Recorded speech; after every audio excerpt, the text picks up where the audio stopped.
మొన్న అయితే నేను అఘోరికి అయితే ఒక గిఫ్ట్ అయితే ఇవ్వడం జరిగింది.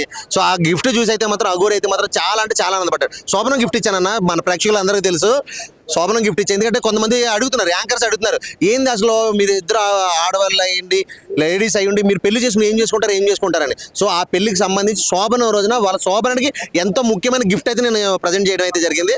అల్లో అఘోరి అయితే మాత్రం చాలా ఆనందపడి కళ్ళల్లోంచి నీళ్ళు తెచ్చుకుని, అన్న నా కష్టం అర్థం చేసుకున్నా అని చెప్పేసి అన్నాడు. సో తర్వాత ఏంటంటే నిన్న మనం ఒక విషయం తెలుసుకున్నా అన్న, నేను ఆ గిఫ్ట్ ఇచ్చిన తర్వాత ఆ గిఫ్ట్ చూసి నాకు ఒక పర్సన్ నా Instagram ID Raj Kalyan PSPK Instagram ఐడికి జిఎం చేశాడు, డైరెక్ట్ జిఎం చేశాడు. ఏంది బ్రో ఎవరు అని చెప్పేసి మాట్లాడితే, అన్న నువ్వు ఇచ్చిన గిఫ్ట్ అయితే నేను చూసా అన్న, నువ్వు అఘోరి గురించి నువ్వు మాట్లాడుతున్నావు కానీ అఘోరి క్యారెక్టర్ ఏందో తెలుసా నీకు అసలు అన్నాడు. ఏంది బ్రో అంటే అసలు నాకైతే పచ్చి నిజాలు చెప్పాడన్న. అఘోరి అన్నవాడు ఒక నెంబర్ 1 ఫ్రాడ్ నా కొడుకు అంట. ఎలాగంటే చెత్త ఎత్తుకునే దాన్ని కూడా వదిలేవాడు కాదంట. ఊర్లో ఉన్నప్పుడు చెత్త ఎత్తుకుంటారు కదా బయట ముసలి ముక్క, అలాంటి వాళ్ళని కూడా వదిలేవాడు కాదంట. అంత దారుణమైన వాడు, మామూలు వాడు కాదు అసలు. వీడైతే ఇలా ట్రాన్స్జెండర్ లక్షణాలు అయితే ఏమీ లేవు, ఒక మగోడే వీడు జెన్యున్ గా. సో అయితే ఏంటంటే నాకు అతను చెప్పిన విధానం ఏంటంటే, ఒక పర్సన్కి యాక్సిడెంట్ అయితే గుర్తు కావాల్సి ఉంటే మనోడు డబ్బులకి 30 లక్షలకో 50 లక్షలకో అని చెప్తున్నారు. సో ఇదైతే ఇవ్వడం జరిగింది అలాగా. సో అలా మనోడు ట్రాన్స్జెండర్ అయ్యాడు. తర్వాత ఏంటంటే కొన్ని వీడియోలు చూడడం, సనాతన ధర్మం అని చెప్పుకోవడం. సో నేను ఈ పొజిషన్లో ఇలా ఉన్నాను కదా, ఇప్పుడు నేను ఏం చేయాలి అని కొన్ని యూట్యూబ్ వీడియోలు చూసి, అదే టైంలో ఒక అఘోరి బాబా గారిది వెళ్తే కొన్ని వీడియోలు ఫేమస్ అయినాయి. సో ఇప్పుడు నేను బాబా వేషం ఎత్తితే ఎలా ఉంటుంది అని ఒక కంటెంట్ తీసుకుని అలా ఊర్లో అతను వాళ్ళ ఫ్రెండ్ అని అన్నట్టు దగ్గర అతను నాకు ఇవన్నీ చెప్తే నాకు మర్చిపోయింది అన్న, నిజంగా అంత దారుణం అయ్యాడు అనుకున్నాను. సో అలాగా అఘోరి వేషం ఎత్తడం, అఘోరి వేషం ఎత్తి వీడియోలు తీసి ఇవన్నీ ఆ కారు కానీ ఇవన్నీ కూడా అక్కడి నుంచి వచ్చిన డబ్బులు అంట. అసలు వీడి దగ్గర పేదలు అంటే మామూలు పేదలు కాదంట, చిచ్చోరగా తిరిగేవాడు ఇలాంటి వాడు. ఇంత డబ్బులు ఎక్కడ, ఒక సర్జరీ చేయించుకోవాలంటే ఇది చిన్న విషయం కాదు, చాలా పెద్ద విషయం, లక్షల్లో వ్యవహారం. సో అలాంటిది ఎలా చేయించుకున్నాడు ఏంటంటే మనోడు చెప్పిన అన్ని విన్న తర్వాత నాకైతే నిజం అనిపించింది డెఫినెట్ గా, అదనమాట అన్న. సో అన్న పవన్ కళ్యాణ్ గారు సనాతన ధర్మం కాపాడాలని ఎంత కష్టపడుతుంటే ఈ దుర్మార్గుడు ఈడు అఘోరి అని పెట్టుకుని అడ్డమైన ఘోరాలు చేసి నా కొడుకు మొత్తం సర్వనాశనం చేశాడు. ఇప్పుడు మనము ఒక హిందూయిజంగా అసలు నిజంగా ఎంతో అభివృద్ధి చెందుతున్నాం. అలాంటి టైంలో ఈడి మీద నమ్మకం పెట్టుకుని ఉన్న వాళ్ళందరూ కూడా ఒక్కసారి ఈడేంది మన జాతి మన హిందుత్వానికే సర్వనాశనం చేశాడు. ఈడు ఒక్క మొక్కలో చెప్పాలంటే మొత్తం నాశనం చేశాడు. ఈడు ఇన్ని రోజులు చేసింది ఎక్కడికో తీసుకెళ్ళాడు. దర్గాలు ఉండకూడదు, అవి ఉండకూడదు, గుడిలో దర్గాలు పాల్గొడతా, హిందుత్వం, శివరాం, హైరామ్, ఈ జైరామ్, ఇవన్నీ పేర్లు చెప్పి అన్నీ చెప్పి జై శ్రీరామ్ అని చెప్పి, శివయ్య అని చెప్పి, ఇవన్నీ చెప్పి ఈ రోజు నా ఈడు చేసింది. ఆడవాళ్ళు పెళ్లి చేసుకుంటారా అని చెప్పి అడిగిన వాడు ఈడే లాస్ట్ టైం. ఆ అమ్మాయి గురించి కూడా నేను ఎంక్వైరీ చేశాను అన్న. సో వాళ్ళ ఫ్రెండ్ ఈడితోనే మాట్లాడితే, కుర్రోడితోనే మాట్లాడితే, వాళ్ళ ఫ్రెండ్ నెంబర్ ఒక అమ్మాయి నెంబర్ అయితే ఇచ్చాడు. అమ్మాయితో మాట్లాడితే ఆ అమ్మాయి నాకు చెప్పింది ఏంటంటే, ఈ అమ్మాయి చాలా సైలెంట్ డీసెంట్, కాలేజీలో ఉన్నప్పుడు కూడా ఎలాంటి లవ్ అఫేర్లు కానీ ఎలాంటి లేదట. సో వాళ్ళు కూడా చాలా పేద కుటుంబం. సో ఈ అఘోరి ఇక్కడ వచ్చిన డబ్బులు ఆ డబ్బులు ఇవన్నీ డబ్బులు పెట్టుకుని ఈ అమ్మాయి యాక్చువల్గా ఏంటంటే అఘోరి టోల్ గేట్ దగ్గర ఎక్కడో పెట్రోల్ అయిపోయి, కారులో పెట్రోల్ అయిపోయి బండి పక్కన పెట్టుకుంటే అప్పుడు ఈ అమ్మాయి ఆ టైంలో అలా వెళ్తుంటే హెల్ప్ చేసిందంట. పెట్రోల్ తీసుకొచ్చి కారులో పోసి హెల్ప్ చేసిందంట. హెల్ప్ చేస్తే వాళ్ళ ఊరు వచ్చినప్పుడు సడన్గా అతను అక్కడ ఉండడం, కలవడం, ఇంటికి తీసుకెళ్ళడం, ఇవన్నీ ఒక ఫ్యాషన్ ఆఫ్ సెకండ్స్ అట్లానే జరిగినాయి. సో అక్కడి నుంచి ఏంటంటే వీడు అమ్మాయి వాళ్ళన్నీ మీద ట్రాప్ చేశాడు. ఫస్ట్ ఆఫ్ ఆల్ ఏం చేశాడంటే వీడు వాళ్ళన్నీ మీద పట్టాడు, ఈ అమ్మాయి మీద పడలా, వాళ్ళన్నీ మీద పడితే వాళ్ళన్నీ ఏమో అసలు ఈడేవాడు నా మీద పడుతున్నాడు ఏందని వాళ్ళు కేర్ చేయాల. సో ఈ అమ్మాయి ఏంటంటే తెలివితేటలు ఉపయోగించింది. వీడికి ఒక ఇది ఉంది. సో దాన్ని మనం క్యాచ్ చేసుకోవాలనుకుంది అమ్మాయి, అంతే, జస్ట్ క్యాచ్ చేసుకోవాలనుకుంది.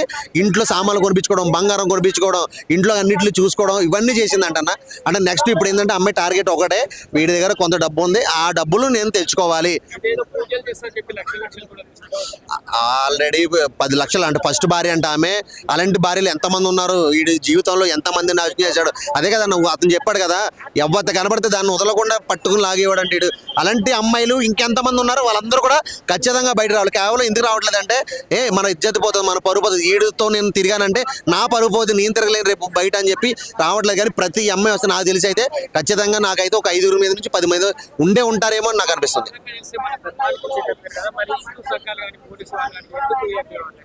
అదే అన్న మెయిన్ ఏంటంటే మనోడు అడ్డు పెట్టుకున్నది హిందూ ధర్మం అడ్డు పెట్టుకుని అడ్డమైన ఘోరాలు చేశాడు. అప్పుడు ఏంటంటే హిందూ ధర్మం మీద ఉన్నాడు కాబట్టి ఎవరు ఏమనలేకపోయారు. పోలీసులు అమ్మన బూతులు తిట్టాడు, మామూలు బూతులు కాదు, అమ్మన బూతులు తిట్టాడు, కర్రలతో కొట్టడానికి మీదకి వెళ్ళాడు, పెట్రోల్ తీసుకుని తగలెట్టుకుంటానని బ్లాక్మెయిల్ చేశాడు. ఇప్పుడు సూసైడ్ అనేది కూడా ఒక చట్టరీత్యా నేరం.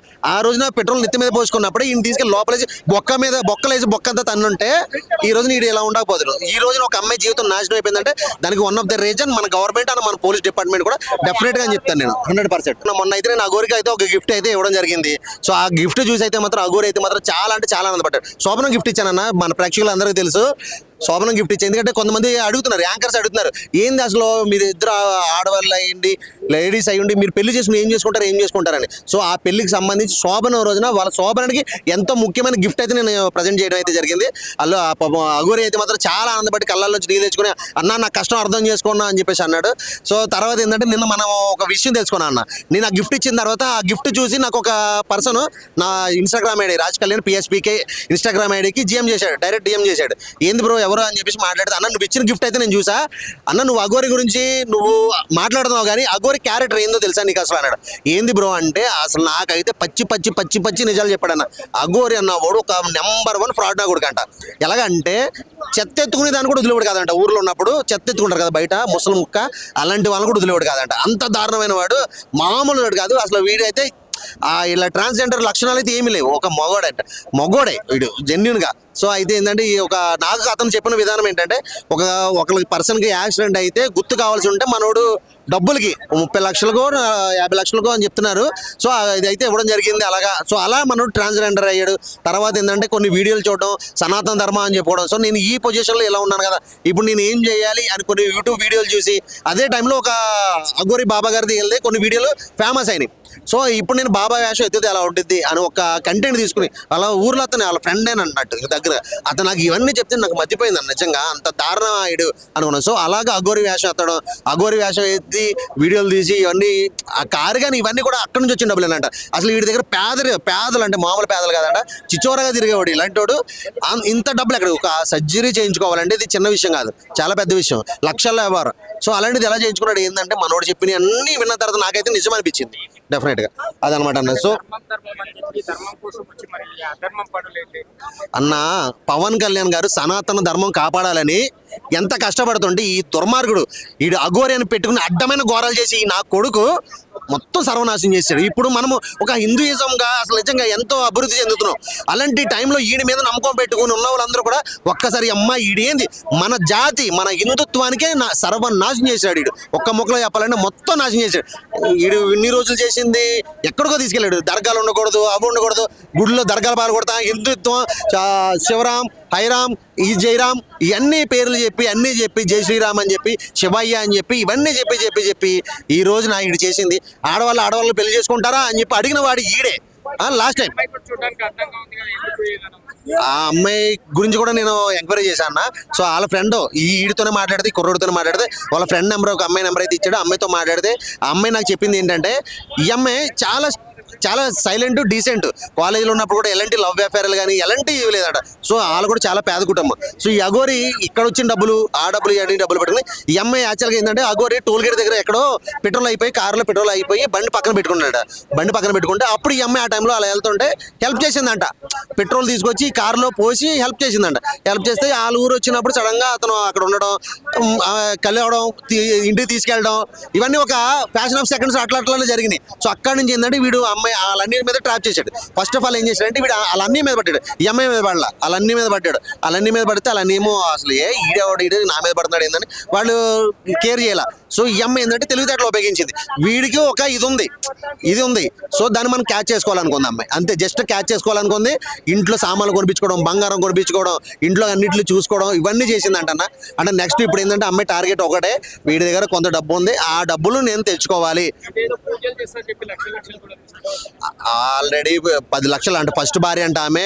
అలాంటి భార్యలు ఎంతమంది ఉన్నారు, వీడి జీవితంలో ఎంతమంది నాశనం చేశాడు. అదే కదా నువ్వు అతను చెప్పాడు కదా, ఎవ్వత కనబడితే దాన్ని వదలకుండా పట్టుకుని లాగేవాడు అంటే. అలాంటి అమ్మాయిలు ఇంకెంతమంది ఉన్నారు, వాళ్ళందరూ కూడా ఖచ్చితంగా బయట రావాలి. కేవలం ఎందుకు రావట్లేదంటే మన ఇజ్జత్ పోతుంది, మన పరువు పోతుంది, వీడితో నేను తిరిగానంటే నా పరువు పోతుంది, నేను తిరగలేను రేపు బయట అని చెప్పి రావట్లేదు. కానీ ప్రతి అమ్మాయి వస్తే నాకు తెలిసి అయితే ఖచ్చితంగా నాకైతే ఒక 5 మీద నుంచి 10 మంది ఉంటారేమో అని నాకు అనిపిస్తుంది. వచ్చి చెప్పారు కదా, మరి హిందూ సంఘాలు కానీ పోలీసు వాళ్ళు కానీ ఎందుకు రియాక్ట్ అవ్వాలి? అదే అన్న మెయిన్ ఏంటంటే మనోడు అడ్డు పెట్టుకున్నది హిందూ ధర్మం అడ్డు పెట్టుకుని అడ్డమైన ఘోరాలు చేశాడు. అప్పుడు ఏంటంటే హిందూ ధర్మం మీద ఉన్నాడు కాబట్టి ఎవరు ఏమనలేకపోయారు. పోలీసులు అమ్మన బూతులు తిట్టాడు, మామూలు బూతులు కాదు, అమ్మన బూతులు తిట్టాడు, కర్రలతో కొట్టడానికి మీదకి వెళ్ళాడు, పెట్రోల్ తీసుకుని తగలెట్టుకుంటానని బ్లాక్మెయిల్ చేశాడు. ఇప్పుడు సూసైడ్ అనేది కూడా ఒక చట్టరీత్యా నేరం. ఆ రోజున పెట్రోల్ నెత్తి మీద పోసుకున్నప్పుడు ఈయన తీసుకెళ్ళి లోపలేసి బొక్కలేసి బొక్కంతా తన్నుంటే ఈ రోజు నీడు ఇలా ఉండకపోతున్నాడు. ఈ రోజున ఒక అమ్మాయి జీవితం నాశనం అయిపోయిందంటే దానికి వన్ ఆఫ్ ద రీజన్ మన గవర్నమెంట్ అండ్ మన పోలీస్ డిపార్ట్మెంట్ కూడా డెఫినెట్ గా అని చెప్తాను నేను 100%.